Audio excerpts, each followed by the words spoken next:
is a presentation of Team Glory Sports.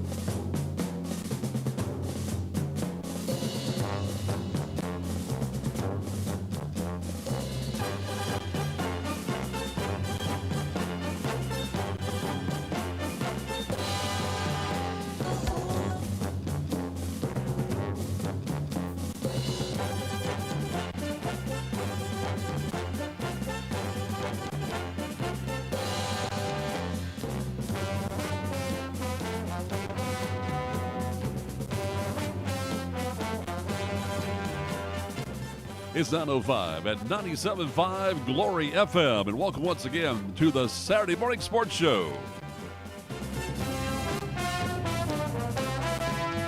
And hi, everyone, I'm Mike Wofford. Welcome once again to the Saturday Morning Sports Show here on 97.5 Glory FM. We're heard online at WGTJRadio.com. We're streaming on the TuneIn Radio app, Simple Radio app, at home on your Amazon Echo. Say play 97.5 Glory FM. Better just say enable the skill 97.5 Glory FM. Also, your friends here listening to us on Radio Garden app, go ahead and listen to us there without those annoying tune-in ads. You can do that also. We welcome you to our program with a live video stream on YouTube at Team Glory Sports as we bring you the very best local sports coverage here on your family radio station in North Georgia, 97.5 Glory FM, your home team for North Georgia sports. We got a lot to go this morning, including high school, college, and pro sports we'll talk about this morning. We're going to talk March Madness with Chuck Graham, the head boys basketball coach at West Hall, who has been in the NCAA tournament before in the past, as we get ready for the big dance coming up next week with Selection Sunday taking place tomorrow. Also, the University of North Georgia women, they are involved in the Division II NCAA basketball tournament up in Dahlonega. They'll be playing today in the semifinals of that tournament.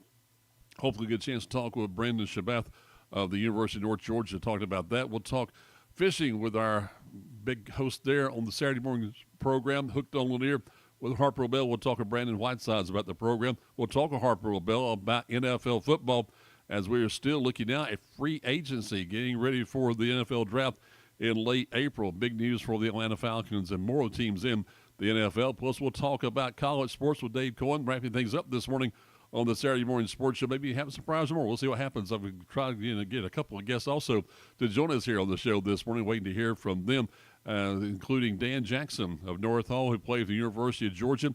He had a pro day tryout just a couple of days ago down at Sanford Stadium, looking to see if he'll be able to be drafted in the upcoming NFL draft. He was not invited to the NFL Combine, but he did have a pro day workout and ran a 40-yard dash in 4.4 seconds. And he is a blazing speedster there when it comes to what he can do. So you might could get him drafted in the NFL draft, but if not, I'm sure he'll be going as a free agent and you get a chance to go to a camp and see if you might can be a special teams player or maybe a defensive back like he was at Georgia, because he is a player, and that's what you're most interested in, getting an NFL player. Hope you'll join us throughout the program. Hey, you can always send me a text message. I would love to hear from you. Send a text message to 678-928-1826. Our text line is always open at 678-928-1826. Let me know where you're hearing our program and watching it on YouTube all across the world here at 97.5 Glory FM. Last night we had high school baseball wrapping up week number 2 of the region schedule. We had a top 5 matchup between number 4 ranked North Hall, number 2 ranked Pickens in Class AAA play. It was Pickens defeating the Trojans by a score of 6-3, scoring 4 runs in the second inning of play, and that was the big damage for North Hall's pitching last night as Jake Beard got the loss on the mound for the Trojans. It was Christian Starks getting the win on the mound for the Dragons last night as they win by a score of 6-3. North Hall, though, is tied for first place in the region after 2 weeks. They're tied with Dawson County at 5-1 as the Tigers were upset in a way by White County last night, as it was White County winning their first game in region play. So Dawson County and North Hall tied atop the standings, both with an overall mark of 5 wins and 1 loss so far this season. Also, now you have the team from Pickens with a 4-2 mark. Also yesterday, it was Chestatee winning their game over Johnson, sweeping the Knights this week. They improved to 3-3 on the season. Also, you had Lumpkin County falling to GAC yesterday. So now the Indians are 3-3 in region play after they were swept by the Spartans, who lost their game last week to North Hall, as you heard right here on 97.5 Glory FM. So a very competitive Region 6 AAA schedule right now. In Region 8 AAA, it was doubleheader day yesterday for the teams. First off, it was Cherokee Bluff winning their doubleheader as they were victorious over Monroe area. They're now 3-0 in the region. It was Jefferson sweeping by West Hall. They're also 3-0 in the region. And it was Oconee County winning both the games against East Hall. Nathan Laddie will be posting all those scores on our website at WGTJRadio.com a little bit later on this morning.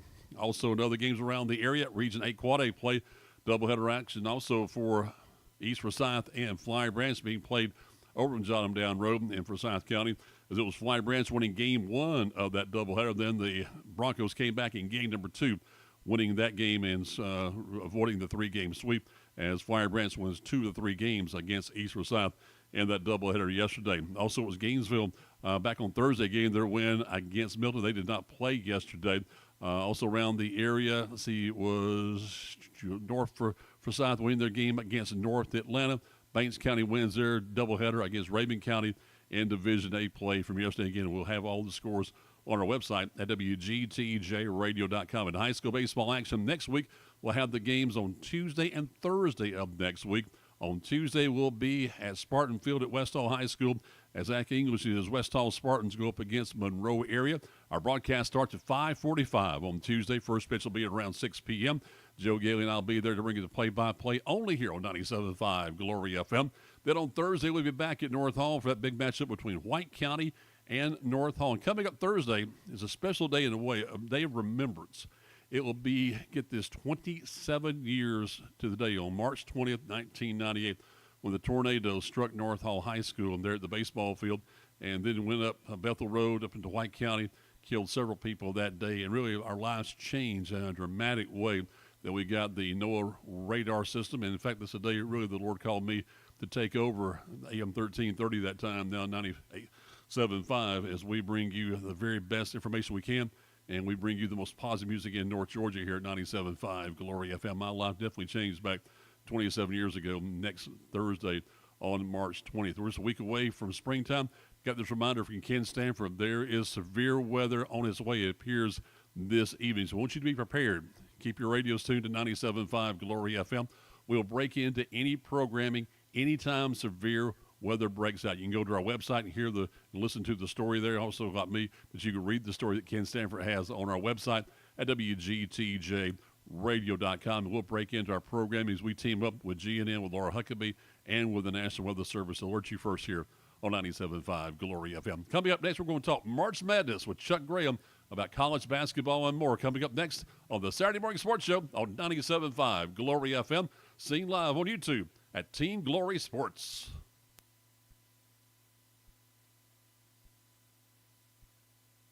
And hopefully, again, the computer will work for me, and I'll see if we can get things going here. Quality service in North Georgia, 24 hours a day and 7 days a week. We've been North Georgia's source for elite residential and commercial services since 1983. Our licensed plumbers offer services for installation and repairs of pipes, water heaters, septic lines, and sump pumps. Choose conditioned air systems for quality service and unmatched knowledge for your plumbing needs.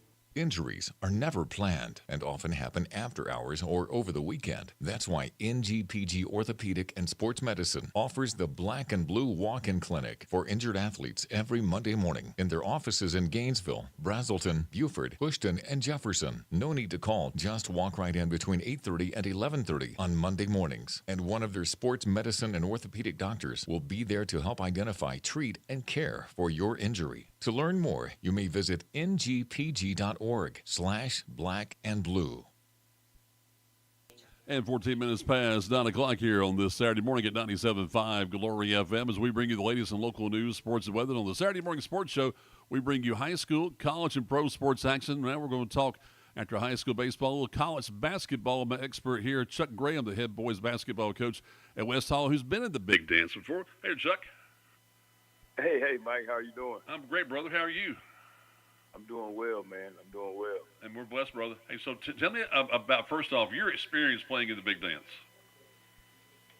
Well, during the early 90s, way back when, I guess, at Florida State, I had the pleasure and the opportunity to play in 3 NCAA tournaments. Wow. And, being a lower seed once and actually being a number 3 seed, and then having to face, a team that that you don't know much about.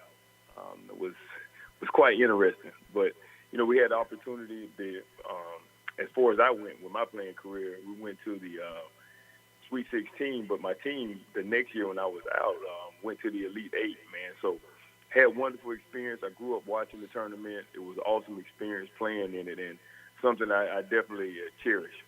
So tell everybody how difficult it is just to win a game in the big dance. Well, you can't take winning for granted. I mean, and I do think that in the back of your mind, I mean, the tournament has pretty much been based on upsets. And just because teams are not familiar with other teams from different regions or parts of the country. So once you get into that confined area, that year we were the 3 seed, we played a really, really good team, Montana, University of Montana. And in the first half, I couldn't say it wasn't in our back of our minds that we didn't want to get upset, but it's definitely, if you don't execute and come to play, you definitely can get beat. Mm-hmm. No doubt about that. That's the big thing about it is you don't want to be that team that ends up making history by being beaten by a lower seed, do you? Exactly, but you can't play to lose, and I think that's what teams get Sure. caught up in, and then they get tight, and then all of a sudden, all it takes is momentum. The underdog can get some momentum, and then the entire arena is pulling for the underdog. Hey, what I'm saying? So it's difficult, but generally, the better teams, you just have to be better than that team one day. Well, and that's what makes the tournament special. They talk about, though, Chuck, and you tell me from your standpoint, they talk about, we want to see the upsets, we want to see this. But I guess it's in the first round from that standpoint. They say, they being the so-called experts, that the public wants to see the best 8 teams, best 16 teams make it. They really don't want to see a lower seed from a conference you never heard before get into, say, the Final Four or the Elite Eight. Well, I mean, I think it's twofold. I mean, you really do want to see the best teams. But at the same time, if you're the best team, you got to go out on the floor and prove it. Absolutely. So if you get upset by a lower seed, I mean, at that point, I mean, they were better than you that day, but if you're the better team, you should go ahead and handle business and take care of it. But, again, the upsets, I think college basketball fans will watch it anyway, will watch the tournament anyway. But I think the upsets and just the thought of a team you never heard of beating a Power 5 team, I think that's what gets the casual sports fan involved in the tournament. Oh, no doubt about that. That's what this week will be. A lot of fans listening to and watching the NCAA basketball tournament. Begins with a field of 68, with the first 4 being played on Tuesday. Selection Sunday is tomorrow. So have you had a chance to see any of the conference tournaments this week? Oh, yeah. Yeah, I've been keeping up with them. Just talk about the SEC is unbelievable, man. Unbelievable basketball being played in the SEC, which, is known for as a football conference. But I really believe that the SEC may get 12 teams into the big dance. Really? Does that include Georgia? Georgia's, yes. Yes, I think Georgia's the tournament team. Wow. How about that? I mean, once if they just depending on, I mean, if you just look at the eye test, if you place Georgia in another conference, I mean, you're playing somebody in the SEC. You're playing somebody ranked in at least the top 5 or the top 10 every night. And conference road games are hard. So I hope the committee takes that into consideration. The gauntlet that these teams had to go through in the SEC. You're on our committee right now, Chuck. Say, okay, here's what you got to pick from that standpoint. We talked with Chuck Graham, head boys basketball coach at West Hall this morning. He's our college basketball expert here on 97.5 Glory FM. So tell me about the finals here, the semifinals of the SEC tournament. Well, I mean, as being a former Seminole, man, I really hate it, but Florida's playing some really good basketball right now. You know what I'm saying? Florida's playing some really good basketball. Hey, man, chomp, okay? Yeah, I know, right? It's hard for me to say, hard for me to digest. I really think, that some of these teams, especially you look at an Auburn, who have been tested, but they've been willing to come out on top and find different ways to win, and I think that makes them dangerous moving forward as we go into the tournament. Alabama, is another team that you have to look out for. So who's in the semifinals today? I hadn't kept up with and know who's going into the semifinals today since Georgia's out. You know? Well, Tennessee. And I really believe like Tennessee has an opportunity to win a national championship. Mm-hmm. I really believe that. Tennessee and Auburn again. I really love what Bruce Pearl has done with that program. Oh, absolutely. Yeah, I mean he's actually turned two programs around if you think about it. Uh-huh. I mean he was at Tennessee and kind of changed the landscape of Tennessee basketball. I mean they had some previous experience, but he turned that program around. And to do what he's doing now at Auburn is unheard of. So we got Tennessee and Auburn. Who was with Alabama and who? In Florida. Okay, well, those final four. So yes, I'm sorry, I didn't answer your question. So Tennessee plays Auburn today at 1:00, which I mean that's pretty much a pick'em game. Right, and then you got Alabama and Florida will play at 3:30. So, Mike, I can make a case for all four of those teams cutting down the nets. Oh, I sure. mean, I really could. Could you see one of them being the number one seed in their regional? I think Duke will be a number one seed. Sure. I think regardless of whatever happens. I mean, unfortunately, the kid Flag got hurt. But they persevered last night against the Carolina team. But I do think they'll be a number one seed. You look at their total body of work. But you got to look at Auburn as being a number one seed, and also Florida. And then whoever wins this SEC tournament, I think, is a number one seed. Wow. But overall number one seed, I think it will go to Duke. Just not quite sure how the committee will look at Flag being out and how expensive his injury is. Yeah.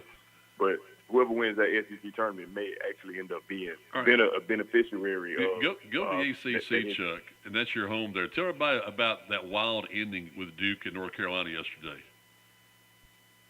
Did you see that? Unbelievable. Yeah, it was unbelievable. So you're talking about that free throw? A 1-point game. Yeah, 1-point game. Carolina's at the line. The young man missed the first free throw.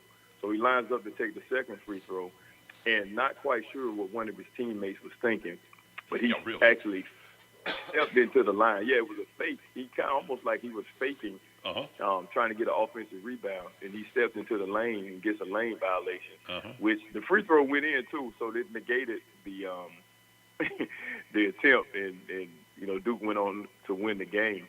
And my heart went out to that young man. We talk about college sports and the guys getting paid now. Yep. But to see his emotion on the sideline, after the game, I mean, he was actually, distraught, crying.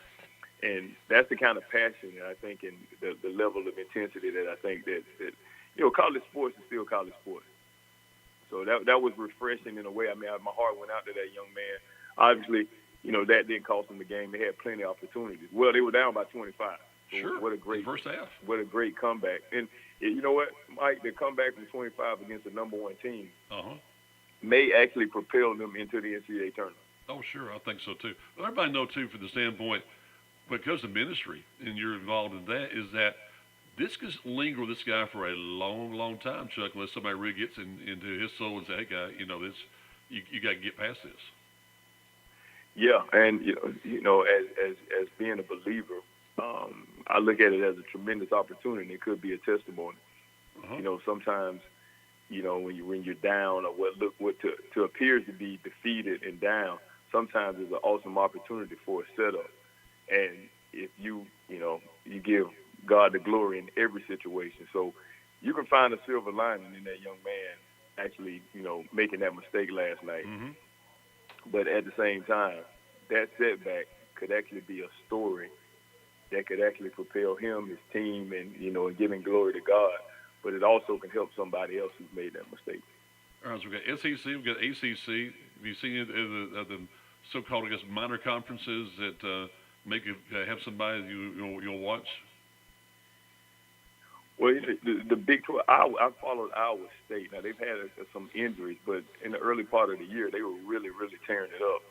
I love them defensively, the Iowa State team. And, Houston is always going to be around. Mm-hmm. Kelvin Sampson, those guys are always going to be in the hunt. Yeah, but right now, but how about them moving from the what was it? The American American Athletic moving to the Big 12? That's a big change. That's a huge change. But I do think the way Kevin Sampson recruits and the type of kids that he has in his program and the actual culture and the character of his program will allow them to compete with anybody. So really excited to see them play. They hadn't particularly shot the ball well in the later rounds of the tournament. But we'll see this year. All right. And so also, Big East, watch out for St. John. You can make an argument for them to win it. Really? Yes. Patino? Yes. Patino. Well, Patino has those guys are believing, and it's nothing like this time of year the power of belief. They actually won the regular season in the Big East, which everyone thought going into the season that UConn would just run away with. Sure. But they actually defeated UConn twice. But St. John's playing a high level of basketball, and Patino's been there before, so he knows how to win this tournament. Oh, no doubt about that. Yeah. All right. So they'll have a tough one today. They're playing Creighton in the Big East Championship. Oh, that'd be a big one. Yeah, no doubt about that. All right, so go ahead and tell me right now. So you go and get your bracket filled out already ahead of time. I know you are. So who are you looking to win the thing? Duke? Yeah, again, I'm an ACC guy. Just not sure how extensive the injury, because most of the time it's not the injury, it's the recovery and the coming back from the injury. Just not sure how that'll play with Flag, but again, man, I hope nobody from Tallahassee listening, but I really do I'm think sorry. that Florida I want has everybody a in chance. Tallahassee listen. I'm sorry, sir. Okay, everybody in Tallahassee, welcome to the show.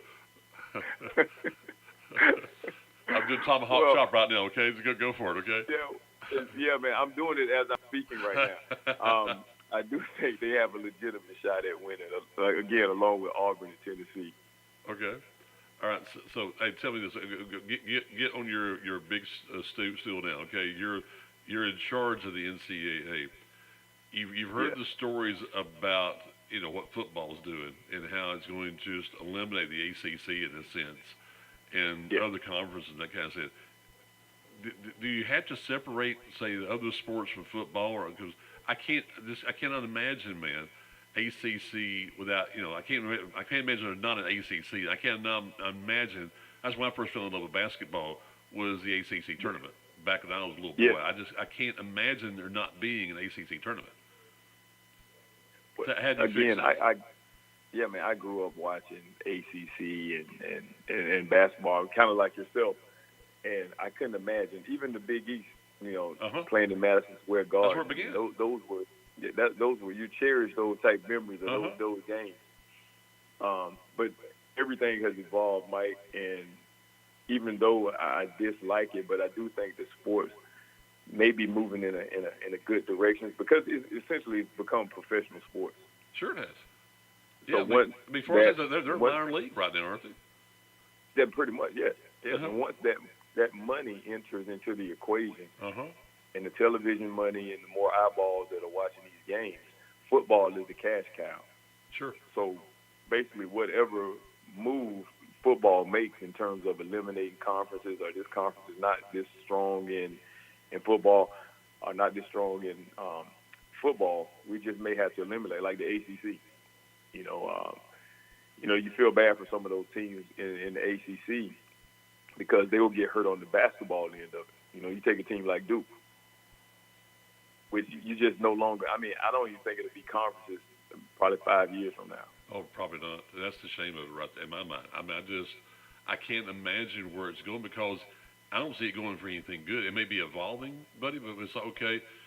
It's the NCAA basketball, for example, has become the minor league for the pros from that standpoint, and it's going to trickle down into what you're doing with high school.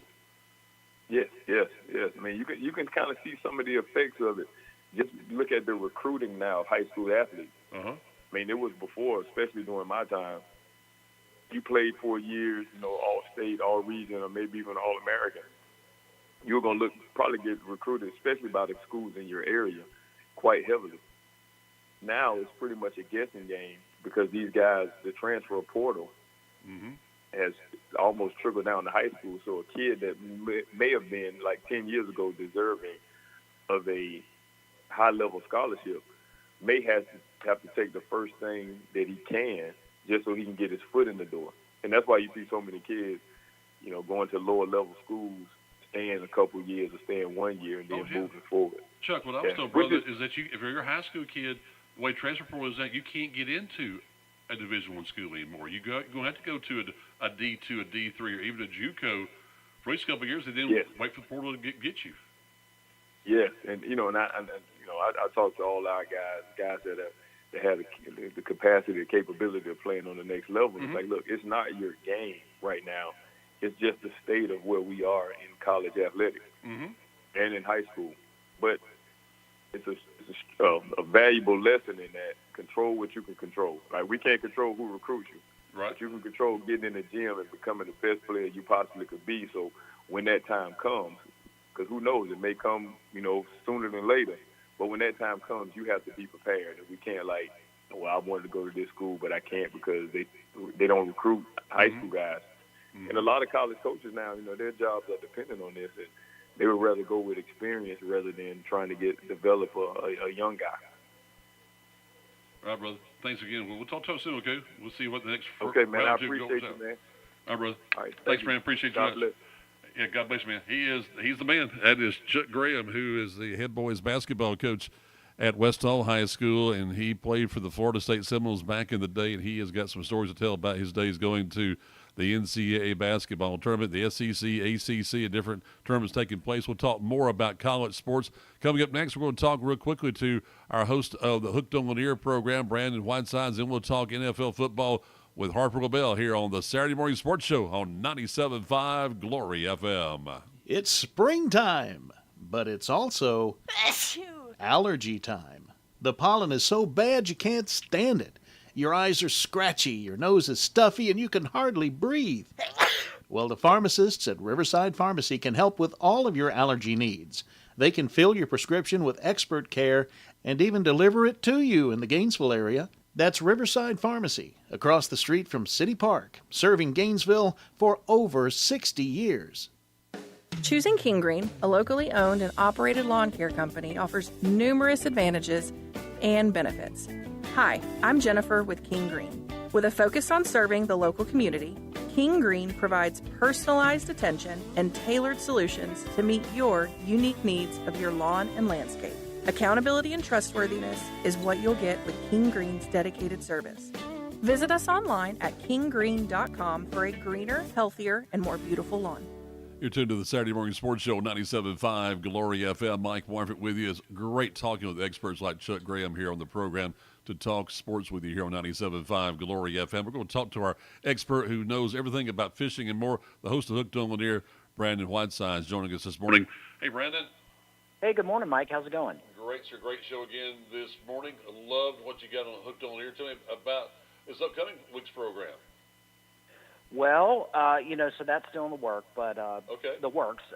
So this coming Saturday. Morning, well, I'll tell you about next Saturday here in a second. But yeah, this morning was great. I thought we had Captain Clay Cunningham. He called in and gave a detailed stripe report and kind of let everybody know that the lake is still kind of hadn't really woken up from winter, but the pattern has definitely changed a bit. The fish are not being caught so much deep on downlines, but they have moved up in the water column. They're still out over open water, and they're being caught with the free lines and the planer boards, particularly using small to medium-sized shiners.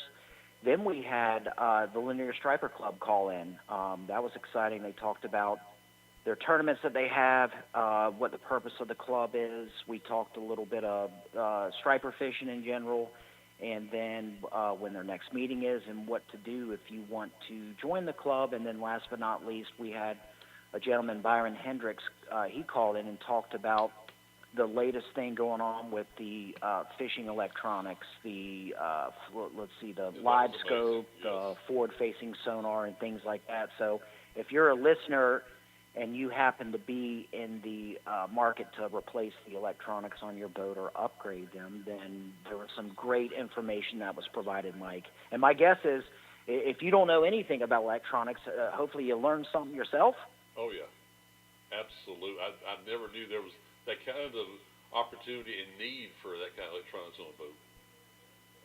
Oh, it's big business, and one of the things that I really appreciated, if you think about some of the callers we've had in recent weeks, mainly from the high school fishing circuit, today Byron reminded us that it's one of the things that's really gotten the young men and young ladies there in high school and college really into the fishing scene, and when it comes to playing video games.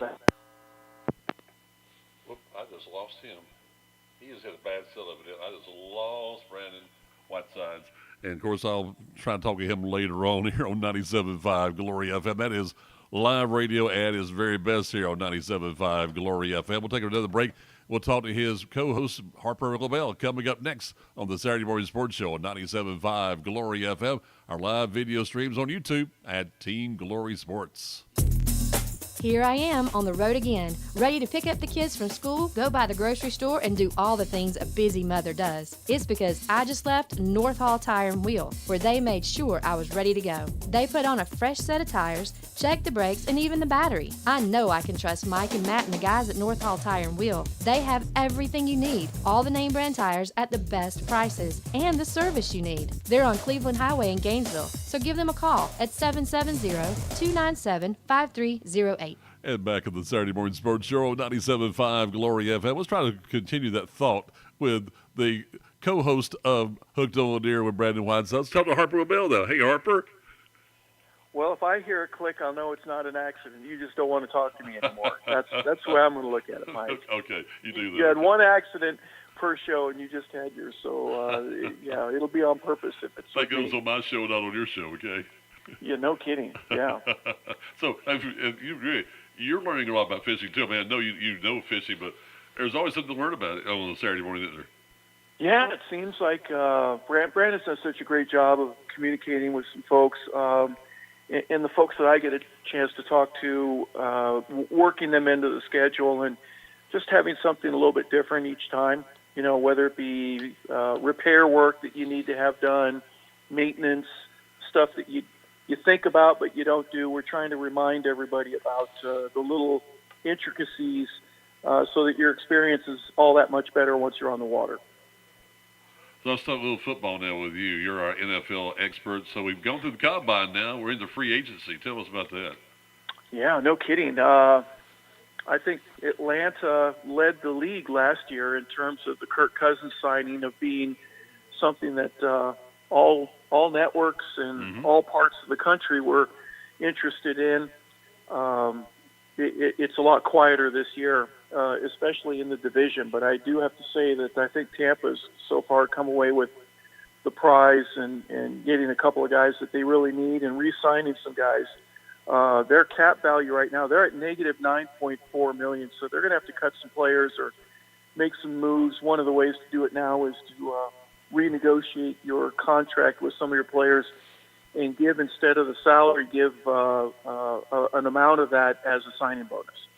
And it's measured differently. So you still, if you're going to make $10 million, if you get $10 million as a signing bonus, $9 million as a signing bonus and $1 million in salary, it does change your cap configuration. You're still paying a guy out, but the Bucs signed Hassan Reddick.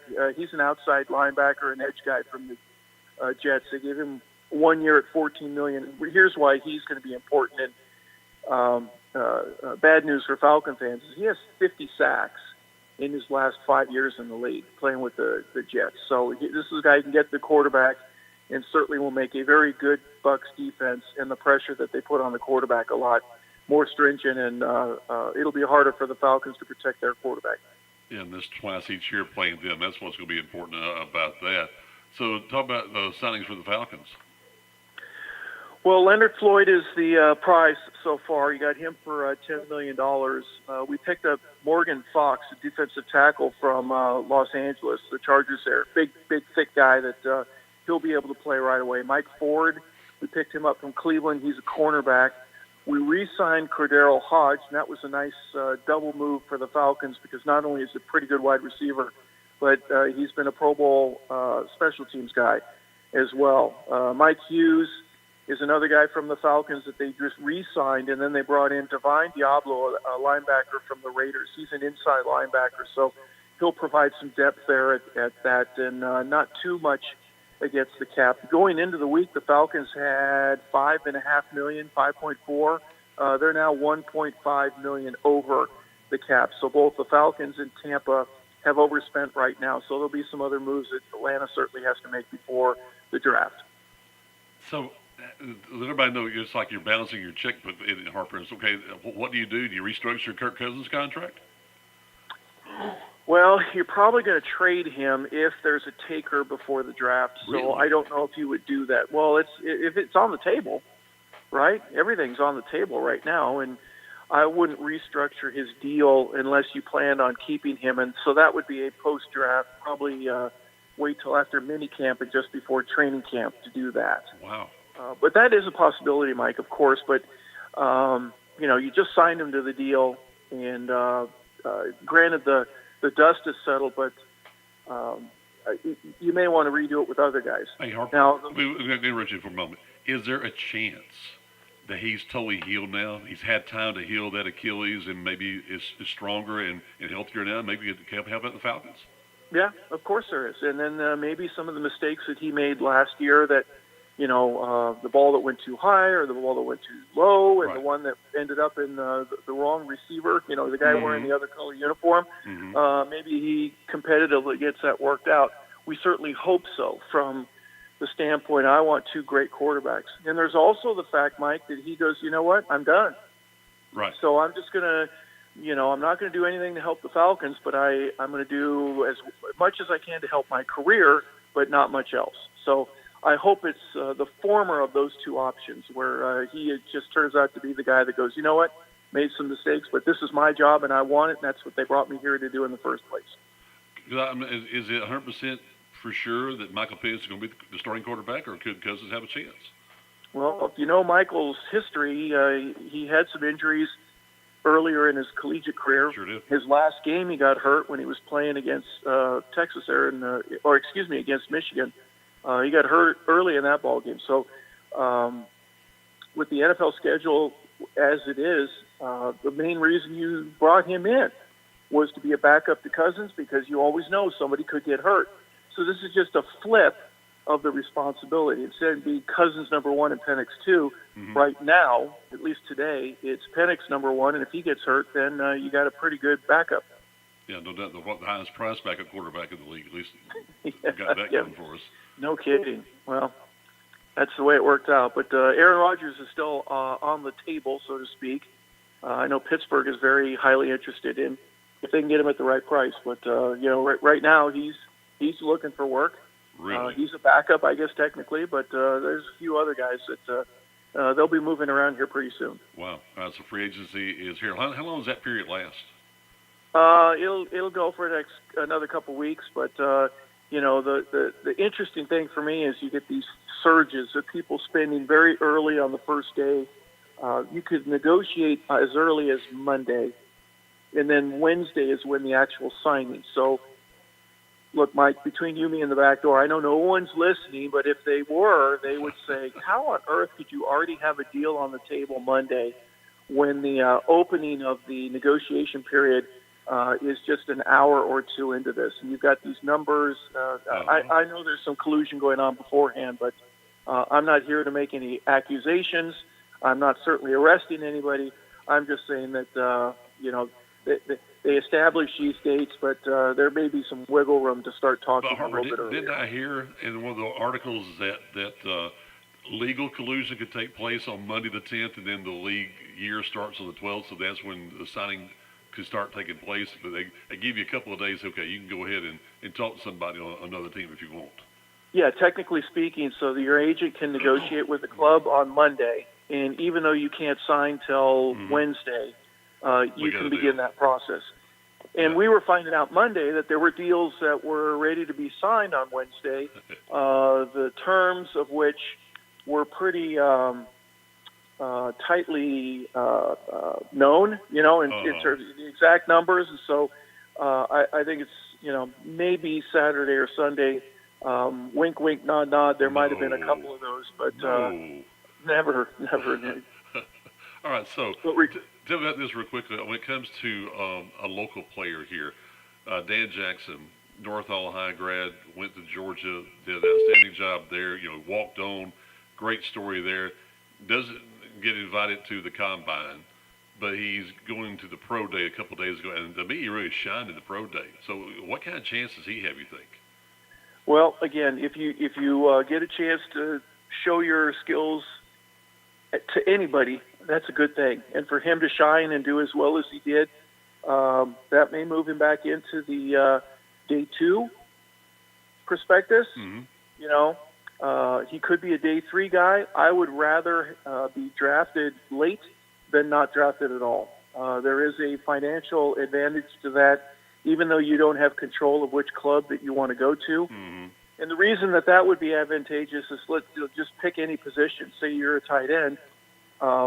You may go to Kansas City. They may draft you, but pretty doggone sure there's one spot that's not in need right now, and that's tight end. Right. With Kansas City. So you may go to another spot or a different team if you're a free agent. But for a club to want you and desire you enough to pick you, that's obviously a better situation for anybody to be in. Well, I guess the thing about Dan is that his size, but his heart is bigger than anything, and the job he did playing a defensive back for Georgia. And I don't see him just being a special teams player where the rosters are now. He'd have to play, sparingly at times, a DB, and then also be on special teams. What do you think? Yes, and any young guy better know what they're doing on teams, and the more you can do, the better your chances. If you go to a club that already has 2 all-pro safeties or cornerbacks, it's going to be a lot harder. But if you are a guy that can play nickel or dime, and you can play better than the others on special teams, you're going to get moved in. You're going to get seen, and you do something great in a preseason game or even something better than normal during practices, they're going to find room for you somewhere. How much work you see from the NFL side on the spring football games with the colleges taking place? Of course, won't be for this year's draft, but looking ahead to the future and say, okay, I got my eye on this guy and see what he might can do for us in the future. Yeah, I don't think a 2-touchdown performance by a wide receiver in the spring game is going to move the needle a whole heck of a lot, but it is going to say, you know what, we know we were interested in this guy anyways, and now we're going to keep being interested in him. Anytime you get some good news, from a football perspective, maybe he gets in trouble off campus, cheats on the test, or gets caught with a beer in his hand or something like that. Those are some things that really can hurt you. And in a way where it's tough to get back into it, but it's obvious going to be in the fall when those differences are going to be made, where someone goes, "Hey, we not only want to pursue this is the guy we want to draft." Well, coming up next, of course, we'll talk with Dave Cohen about more college basketball and also college baseball with Georgia State as he's getting ready for a broadcast here in just a couple of hours with the Georgia State baseball. But with that, when you see all these colleges, how much importance do you put in the spring practices for college football since you've been there and done that? Well, gosh, I think it's more important now, Mike, because you've got a newer roster. The portal is guys that have just enrolled. The portal's important because you may get a guy that wants to leave, so you have to really massage it in a different manner. Coaching in general is changing before our very eyes. Instead of just recruiting once per year, it seems like it's once per day. You've got to keep everybody happy a lot more than you used to. I don't know how Bear Bryant would do it. I don't know how Bo Schembechler or Woody Hayes would do it. And for it to knock a guy like Nick Saban out of it, it certainly speaks volumes about how much it's changed in a very short span of time. Well, it is amazing. You got the portal after spring practice. Is okay now. Anybody can see what somebody else has done. So, okay, come play for us now for this upcoming fall.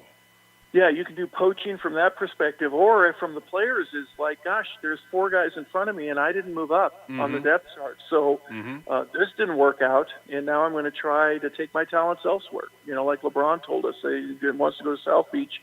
You may want to go to another school within a same conference, or just try a different level. Go from a Power 4 to a non-Power 5. It's just amazing how many choices there are right now, Mike.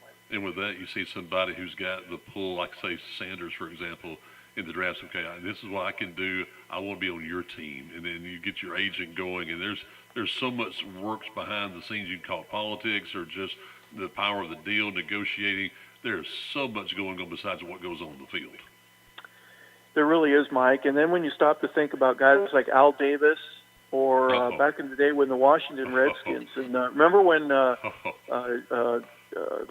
Jack Kent Cook was running it, but Joe Gibbs was the head coach, and those were two really safe spots. You were going to get paid well, and you were going to be appreciated and wanted there and get a chance to play on a competitive team.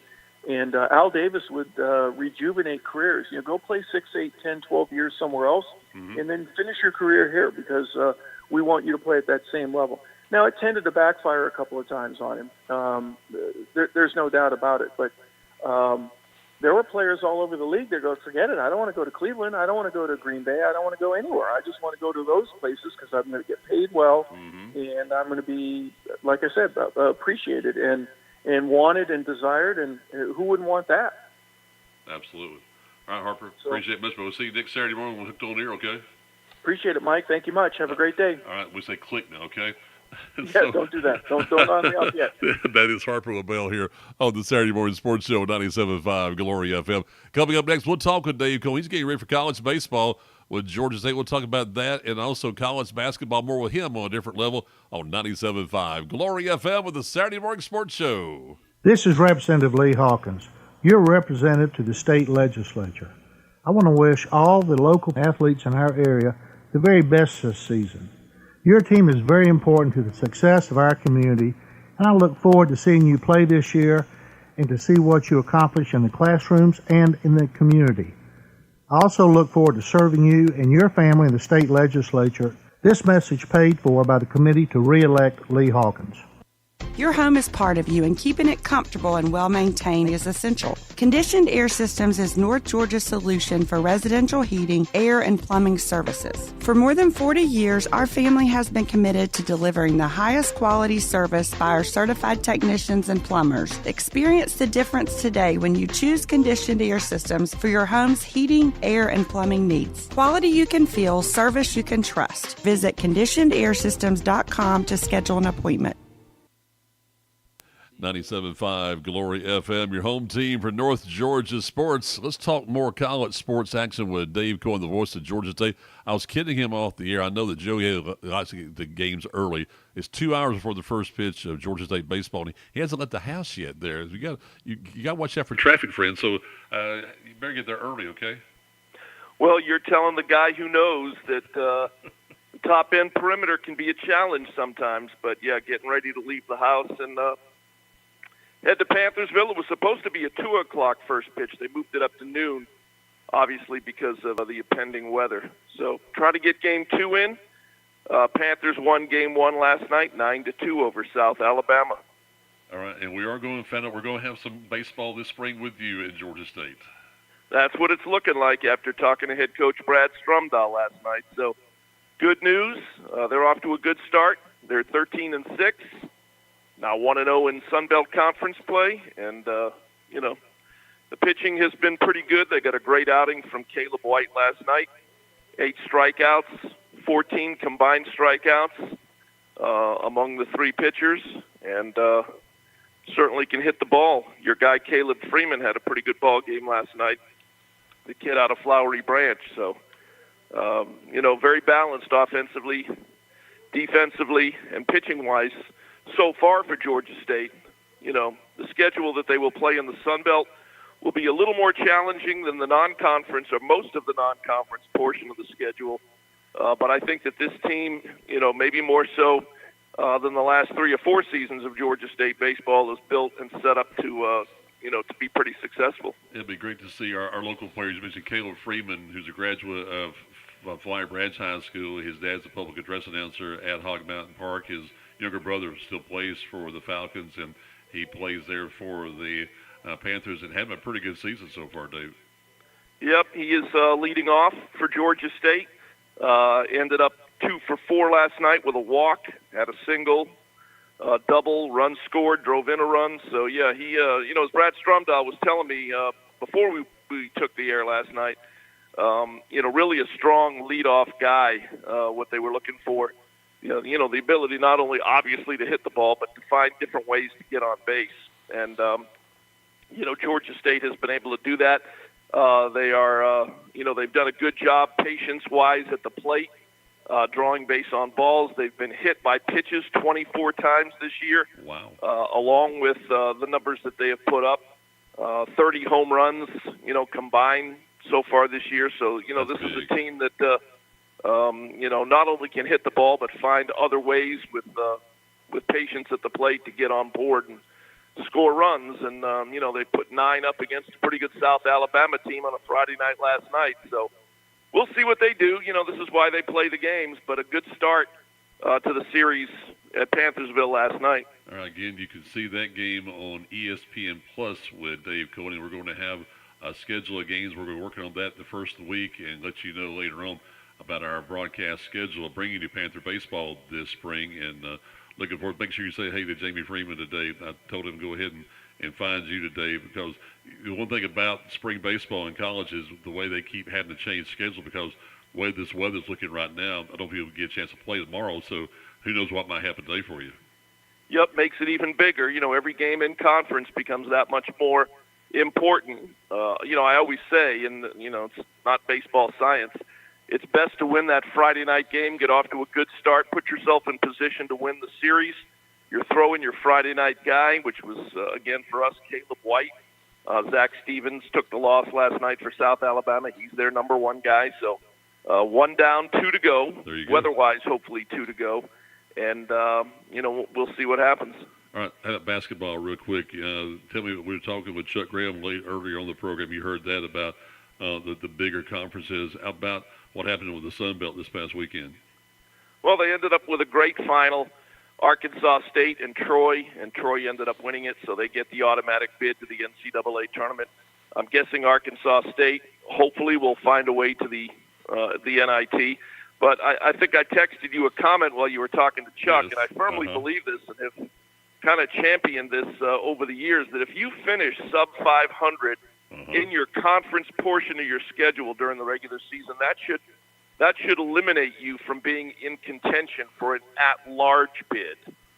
But they turn around and say, yeah, but we played all these quad one games, and blah, blah, blah. Well, you were 2 games below 500 in your conference. So we're going to reward schools that are sub 500 in conference play with an at-large just because they played a supposed hard schedule. If you're in the SEC, Mike, you're playing a hard schedule, as Chuck said, every season, every night, every weekend. So why are we rewarding teams that are sub 500 in conference play, and we're not rewarding teams from, we'll say, group of 5 conferences that maybe won 22 or 23 games during the regular season and lost in their conference tournament final? And you and I both know why that is. Oh, sure. Because it's the NCAA tournament, as much as it's a college athletics event, it's a TV show. Sure. No doubt about it. As you said, and I think Chuck said, what do the eyeballs want to see? Do they want to see the 9th or 10th team of the SEC, or the 2nd team out of the Sun Belt, or the Mountain West, or the American? But look at the teams that have been remembered the most here, from Maryland, Baltimore County, to Florida Gulf Coast, to Valparaiso. Well, go back to when Georgia State was in the Colonial Athletic Association. In the 7 or 8 years we were in the league, we saw George Mason go to the Final Four. There you go. And then we saw Virginia Commonwealth go to the Final Four. Those were really, really good teams. Sure. But, do we really need the 12th or the 13th team in the SEC in the NCAA tournament? And most of them with a sub-500 regular season conference record. Yep, I understand totally. I agree with you. Did you get a chance? I did not get the scoreboard yet. Did you see who won the Kennesaw State game yesterday with the Liberty, the Conference USA Championship? Honestly, Mike, I did not. I got to find that out for you, because that'd be big, for either one of those teams, either State or you think about that. If Kennesaw State were to go dancing, that'd be really big for the state. Well, they went 2 years ago. Was it 2 years ago or a year ago? Georgia, the state of Georgia, is pretty much 97.5 Glory FM is WGTJ Murrayville, Gainesville, and W248DL Murrayville, Gainesville. With SRN News, I'm Bob Agnew in Washington. The Trump administration on Friday moved to dismiss lawsuits against Iowa and Oklahoma over their immigration laws. Here's correspondent Bernie Bennett. The lawsuits had been through the Biden administration's Department of Justice to challenge laws enacted last year.